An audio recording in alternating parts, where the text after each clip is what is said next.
할렐루야. 오늘 이 새벽을 깨우신 여러분들 진심으로 환영하고 또 축복합니다.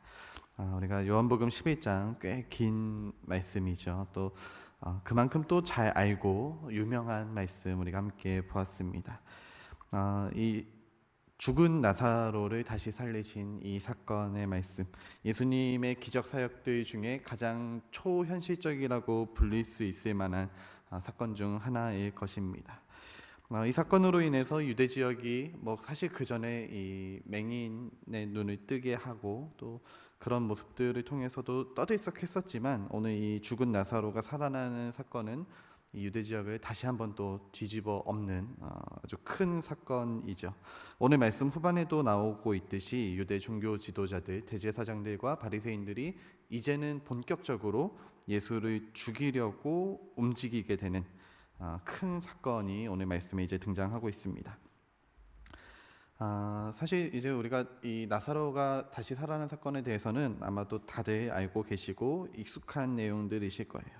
죽음마저도 소생케 하시는, 정말로 사람이 할 수 없는, 당연히 불가능이라고 생각했던 것들을 하나님께서 또 예수님께서 말씀으로 또 실현하시는 모습들을 보면서, 또한 이제 오늘 말씀에도 나오고 있듯이 진정한 부활의 의미에 대해서 다시 한번 또 이야기를 예수님께서는 우리에게 전해주고 있습니다. 근데 우리가 이 잘 아는 말씀들보다도 오늘 말씀을 좀 살펴보면서 예수님께서 행동하셨던 모습들 중에 조금 이상한 모습들, 우리의 예상과는, 일반적인 예상과는 다른 좀 이상한 모습들이 있습니다. 우리가 그 모습을 좀 함께 살펴보면서 오늘을 살아가는 우리에게 또 주시는 주의 음성을 이 시간 함께 들으실 수 있기를 간절히 바랍니다. 예수님의 모습에서는 방금 말씀드렸듯이 조금 이상한 모습들이 등장하고 있습니다. 첫 번째는 6절 말씀에 나사로가 병들었다 함을 들으시고 그 계시던 곳에 이틀을 더 유하시고, 이렇게 기록하고 있죠. 지금 예수님과 제자들은 유대인들의 공격을, 유대인들의 어떤 좀 저항을 피해서 요단 동편으로 잠시 몸을 피해 있는 상황이었습니다. 그래서 이제 이 예루살렘, 이 유대 지역과는 조금 떨어져 있는 곳에 있었죠. 마르다와 마리아 이 두 자매는 오라버니 나사로가 병들어 죽게 되자, 이제 곧 죽을 것 같은 상황에 놓여지게 되자 예수님에게 도움을 청하기로 하고 예수님에게 사람을 보내어 도와달라고, 좀 와주십시오라고 요청을 합니다.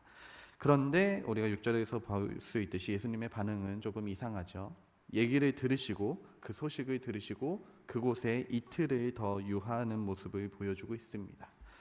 당연히 바로 움직이셨어야 할 예수님의 모습과는, 예상했던 모습과는 조금 다르게 이틀 동안 이동하지 않으십니다. 조금 이상하죠. 그런데 제자들의 반응도 조금 이상합니다. 제자들은 예수님이 나사로의 누이들과 친하다는 사실을 이미 알고 있었습니다. 나사로와도 예수님이 친하다는 사실을 알고 있었습니다. 그러나 예수님께서 이틀 동안 유하시는, 이동하지 않으시는 모습을 보면서 누구 하나 예수님에게 다가가서 예수님 가야 되는 거 아닙니까? 라고 이야기하는 사람이 단 한 명도 존재하지 않았다는 것입니다. 적어도 오늘 이 요한복음에는 누구 하나 그렇했다고 기록하고 있지 않습니다. 오히려 예수님께서 이틀 후에 자 이제 유대로 가자라고 이야기를 하시자 제자들이 이렇게 이야기를 합니다. 8절 말씀에 제자들이 말하되 랍비여 방금도 유대인들이 돌로 치려 하였는데 또 그리로 가시려 하나이까. 이 종교 지도자들 또 유대인들의 반감을 산 후에 마치 도망치듯이 지금 피해서 이곳까지 오게 되었는데, 그러다 보니까 이 제자들의 입장에서는 다시 유대 땅으로 가는 것이 너무나 위험해 보이고, 다른 말로 표현하면 가기 싫다라는 것을 조금 돌려서 이야기하고 있는 것이죠. 나사로를 도와주러 가자고는 하지 않으면서 유대로 돌아가려는 예수님에게 지금 진짜 그리로 가시렵니까? 가지 말자고 이야기하는 것입니다. 그래서 예수님께서는 제자들에게 이렇게 말씀하십니다. 11절 말씀에 우리 친구 나사로가 잠들었도다. 그러나 내가 깨우러 가노라. 이제 예수님께서 깨우러 간다라고 말씀하시죠. 이 말을 들은 제자들의 반응은 한 걸음 더 나아가게 됩니다. 예수님, 잠들었으면 낫겠나이다. 굳이 가실 필요가 있으십니까? 끝까지 이제 가지 말자고, 우리는 거기 가기 싫다고 예수님에게 이야기하는 모습을 보여주고 있습니다. 제자들은 예수님의 말씀을 듣고 잠들었음을 죽은 것으로 생각하지는 않고 정말 그냥 자고 있다, 곧 낫겠다 정도로 생각했던 것이죠. 그렇기 때문에 예수님께서는 제자들에게 확실하게 밝히시며 14절에 이어서 이렇게 말씀하십니다. 이에 예수께서 밝히 이르시되 나사로가 죽었느니라. 아주 이제 확실하게 이야기를 하시죠. 예수님도 알고 계심을 또 밝혀주고 있습니다. 그런데 이후에 하시는 말씀은 조금 더 이상합니다. 내가 거기 있지 아니한 것을 너희를 위하여 기뻐하노니라고 기록하고 있죠. 내가 거기 있지 아니한 것을, 이걸 다른 말로 표현해 보자면은 나사로가 죽게 된 것을 너희를 위하여 기뻐한다라고 예수님께서는 말씀해 주고 있습니다. 조금 더 풀어서 이야기를 하자면, 잘 됐다, 나사로가 죽었으니 너희에게 좋은 일이다 라고까지도 이해할 수 있는 말씀이에요. 조금 이상하죠. 예수님께서 왜 이렇게까지 말씀을 하실까?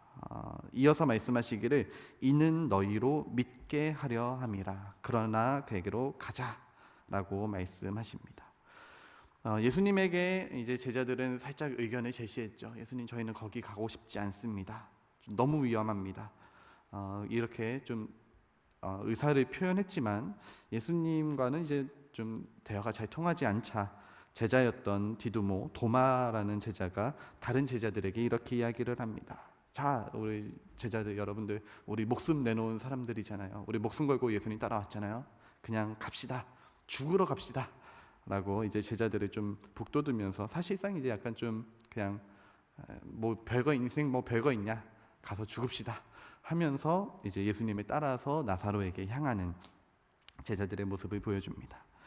이 오늘 요한복음에 나오는 이 제자들의 모습, 또 이 예수님의 이 어떤 선택하시는 모습, 예수님의 행보는 주변 사람들의 기대와는 전혀 다른 모습들을 계속해서 보여주고 있는 모습을 우리는 확인할 수 있습니다. 제자들의 모습도 마찬가지였어요. 나사로의 병을 치료하기 위해서 보냈던 사람, 이 마리아와 마르다의 의도와 원함, 이 요구는 예수님께서 당장 지금 오셔서 나사로가 죽지 않게 좀 해주십시오라는 요청이었으나, 그 보냈던 사람의 의도와 또 요청과는 다르게 예수님 그곳에 머무시는 모습을 보여주고 있죠. 또 제자들이 원했던 모습은 무엇입니까? 예수님이 유대로 가지 않는 것이었습니다. 거기 가면 죽을 것이 뻔하였기 때문에 굳이 가지 맙시다 라고 하는 모습들 속에서 예수님은 또 굳이 그곳으로 가시는 모습을 보여주고 있습니다. 만약에 차라리 좀 예수님께서 이 마르다 마리아의 보낸 사람의 소식을 듣고 그래, 큰일 났구나, 나사로 빨리 구하러 가자 라고 했으면 제자들도 이렇게 아마 얘기하진 않았을 것입니다. 급하니까 가야지, 뭐 위험하지만 가야지 라는 생각이 있었을지도 모릅니다. 그러나 예수님께서 지금 이렇게 훨씬 더 여유롭게 머무시는 모습들을 보면서 굳이 우리가 또 가야 하나, 뭐 안 가는 것이 훨씬 더 안전하다라는 마음으로 간 것이겠죠. 예수님의 이런 모습들은 사실 우리가 신앙생활을 하면서 종종 마주하게 되는 하나님의 모습이기도 합니다. 우리가 삶을 살아가면서 겪게 되는 크고 작은 문제들을 통해서 하나님의 이런 기도 응답, 하나님의 이런 인도하심을 좀 자주 만나게 되죠. 너무 급한 문제예요. 우리의 삶에서는 너무 지금 당장 하루 이틀이 시급한 상황입니다.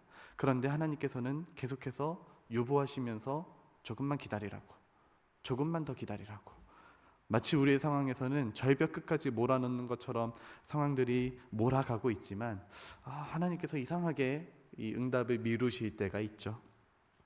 제자들의 모습과 같이 또 내가 원하지 않는 길인데, 예수님, 하나님, 저는 정말 그 길로 가고 싶지 않은데 하나님께서 그 길로 어쩔 수 없이 인도하시는 그런 삶도 우리의 삶에는 종종 나타나게 됩니다. 분명 저 요단강을 건너가서 유대로 들어가게 되면은 죽을 것 같은데 말이죠. 분명 힘든 일들이 가득할 것 같은데 주님께서는 기도하면 기도할수록, 주님과 가까이 있으면 가까이 있을수록 이따금 우리를 그런 힘든 자리로 이끄시는 모습을 우리는 보게 됩니다. 하나님께서는 왜 그렇게 하시는 걸까요? 우리의 삶에도 마찬가지고요. 오늘 말씀에 나오는 이 마르다 마리아에 보낸 사람과 또 제자들에게 예수님은 왜 이렇게 의외의 반응을, 원하지 않는 모습의 반응을 하시는 것일까요? 오늘 본문에서는 그 이유에 대해 분명하게 말씀해 주고 있습니다. 4절 말씀에 예수께서 들으시고 이르시되 이 병은 죽을 병이 아니라 하나님의 영광을 위함이요 하나님의 아들이 이로 말미암아 영광을 받게 하려 함이라 하시더라. 42절에서도 또 이렇게 말씀하시죠. 이 말씀하옵는 것은 둘러선 무리를 위함이니 곧 아버지께서 나를 보내신 것을 그들로 믿게 하려 함이니이다. 아멘. 예수님의 이 의외의 모습들, 예상치 못했던 이런 모습들은 결국에 예수를 따르는 제자들, 예수님 주변에 있던 그 사람들을 위함이었습니다. 예수님이 사랑하던 그 제자들과 예수님이 사랑하던 마르다와 마리아 또 나사로를 위함이기도 하죠. 그들로 하여금 이들이 하나님의 능력을 믿음으로 예수가 어떤 분이신지를 분명히 눈으로 보고 확인하고 더 나아가서 예수의 그 능력을 믿게 하기 위하여서 예수님은 지금 이런 선택을 하고 계신다는 것입니다. 어제 우리가 주일 예배 설교에서도 또 목사님께서도 말씀하셨듯이 이런 모습들의 결과는 이 죽은 나사로가 살아난 것도 중요하지만 이 모습들을 통해서 제자들과 하나님의 관계가 더 가까워질 수 있도록, 제자들이 죽음을 두려워하지 않고 죽은 자마저도 살리시는 이 하나님의 능력을 보고 믿고 경험함으로 죽음의 자리를 두려워하지 않도록 그렇게 제자들에게 기회를 주고 있는 것입니다. 죽을 뻔했던 나사로를 살린 것이 아니라 실제로 죽은 나사로를 살리심으로, 오늘 말씀에서도 이야기하고 있듯이 부활이요 생명이니 나를 믿는 자는 죽어도 살겠고 무릇 살아서 나를 믿는 자는 영원히 죽지 아니하리니 하신 이 말씀이 물론 이제 영적인 어떤 생명의 부활의 말씀이기도 하지만 실제로 하나님은 죽은 육신마저도 살리실 수 있는 분이다라는 것을 제자들에게 또 우리들에게 밝히 보여주고 있는 것입니다. 모든 절망에 빠져서 세상 사람들은 아마 그 자리에 모였던 모든 유대인들은 다 그랬을 거예요. 이제 죽었는데 무슨 소용이 있느냐? 예수가 와도 뭐 어떻게 할 수 있겠느냐? 오늘 말씀에서도 잠깐 나오고 있지만 눈먼 자를 눈뜨게 한 그 이가 여기 있었더라면 죽지 않았을 수도 있었을 것이다 정도는 생각을 해요. 그러나 죽은 자가 설마 살아나겠어? 죽었던 상황이 반전이 되겠어? 라는 이 생각은 상식적으로 하지 못하죠. 그러나 예수님은 그 모든 상식을 뛰어넘으시고 모든 개념을 초월하시고 죽은 자가 살아나게 되는, 그래서 하나님이 어떤 분이신지를 제자들에게 또 그 자리에 모였던 유대인들에게 밝히 드러내시는 모습이 이 죽은 나사로가 살아난 사건의 의미인 것입니다. 말 그대로의 모든 불가능한 상황에서 모든 불가능을 가능으로 바꾸시는 분이 예수님이시자 참된 소망이심을 말씀해 주고 있는 것이죠. 우리의 삶은 보통 내 의지대로 또 내 계획대로 흘러가지 않습니다. 조금 더 심하게 말하자면 때로는 세상이 우리를 절벽 끝으로 몰아가는 듯한 그런 상황이 인생을 살다 보면 한 번쯤 펼쳐지게 됩니다. 아무리 기도해도 뚜렷한 해결책이 보이지 않고 버텨나갈 힘 없이 하염없이 눈물만 흘리는 마르다와 마리아와 같은 그런 상황에 놓여지기도 합니다. 그러나 예수님은 그런 제자들을 향해 또 그런 나사로의 자매들을 향해 보여주시듯이 이 모든 것을 능히 이기시는 분은 오직 예수 그리스도이심을 우리에게 말씀해 주고 있는 것이죠. 그렇기 때문에 우리의 상황이, 우리의 삶이 절망 가운데 놓여져 있다면 그때 우리는 예수님을 바라볼 수 있는 것입니다. 아무런 소망이 보이지 않는 상황 속에서도 주님을 향해 기도할 수 있는 것이에요. 기도해야만 하는 것이죠. 비록 그 길이 내가 원하는 길이 아닐 수도 있습니다. 때로는 침묵의 길일 수도 있습니다. 죽은 나사로를 다시 살리시는 그 예수님의 큰 영광 안에 우리를 인도하는 그 길은 때로는 우리에게 힘든 길일 수 있습니다. 그러나 그 길의 끝에는 죽은 자가 살아나는 부활의 영광이, 승리의 면류관이 반드시 놓여져 있을 것을 우리는 꼭 기억하시기를 바랍니다. 만약 여러분의 상황이, 마르다와 마리아와 같이 그런 상황에 처해져 있다면 조금만 더 기다리시기 바랍니다. 만약 여러분의 모습들이, 상황들이 제자들과 같이 예수님 저는 그 길 너무 가기 싫어요. 예수님 그 길 말고 다른 길로 가면 안 됩니까? 그러나 예수님께서 끝까지 그 길로 인도하고 계신다면 그때도 주님을 붙들고 그 길 함께 걸어 나갈 수 있기를 바랍니다. 기꺼이 순종하시기 바랍니다. 그 길 끝에 모든 불가능의 장벽을 뛰어넘는 하나님의 놀라운 영광이 기다리고 있기 때문입니다. 마지막으로 한 가지 좀 제가 학창 시절에 봤던 또 젊지만 20대 때 한창 즐겨봤던 그 한 예능 프로그램의 장면을 좀 소개하고 말씀을 마치려고 하는데요. 여러분들 무한도전이라는 프로그램 다들 아시죠? 거기에서 제가 굉장히 너무 이제 많이 보고 자랐기 때문에 기억에 남는 장면 중에 배고픈 특집이라고 이제 서울 한복판에서 비둘기 잡아먹으려고 이렇게 비둘기 잡으려고 했던 특집이 하나 있었습니다. 그때 마지막에 이 멤버들이 모여서 서로 게임을 합니다. 그래서 주사위를 굴려서 주사위에 맞는 숫자만큼 상대방을 이기면 원하는 음식을 먹게 되는 그런 게임을 하게 되는데요. 그때 정형돈이 숫자 1을 뽑게 되고요. 옷 안에 얼음을 넣고 먼저 비명을 지르면 지는 게임입니다. 그러니까 끝까지 참으면 이기는 게임이에요.